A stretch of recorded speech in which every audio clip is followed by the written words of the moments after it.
রাফি একজন তরুণ বিজ্ঞানী। একদিন তিনি একটি সময়যন্ত্র আবিষ্কার করেন। পরীক্ষার জন্য যন্ত্রটি চালু করতেই তিনি হঠাৎ করে আদিম যুগে পৌঁছে যান।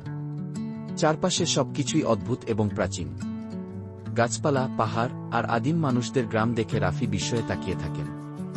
গ্রামের মানুষ প্রথমে রাফিকে ভয় পেলেও ধীরে ধীরে তাকে মেনে নেয়। রাফি তাদের অজানা কিছু বিষয় যেমন আগুন জ্বালানো ও শিকার সহজ করার পদ্ধতি শেখাতে শুরু করেন। এভাবেই তিনি সবার মধ্যে আস্থা অর্জন করেন। এই সময় রাফির সঙ্গে এক তরুণী আদিবাসীর পরিচয় হয়। তার নাম ছিল আরুণী।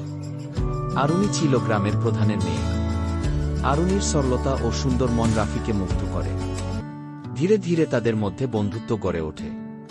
একদিন রাফি আর আরুণী একসঙ্গে শিকার করতে যায়। শিকারের সময় হঠাৎ একটি হিংস্র পশু তাদের আক্রমণ করে। রাফি নিজের জীবন বিপন্ন করে আরুণীকে রক্ষা করে। এই ঘটনার পর আরুণী উপলব্ধি করে রাফি তার প্রতি কতটা যত্নশীল।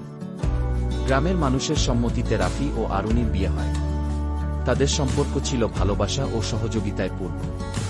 কিন্তু রাফি মাঝে মাঝে নিজের সময়ের কথা মনে করত। তবে আরুণীর প্রতি তার ভালোবাসা তাকে থেকে যেতে উৎসাহ দিত।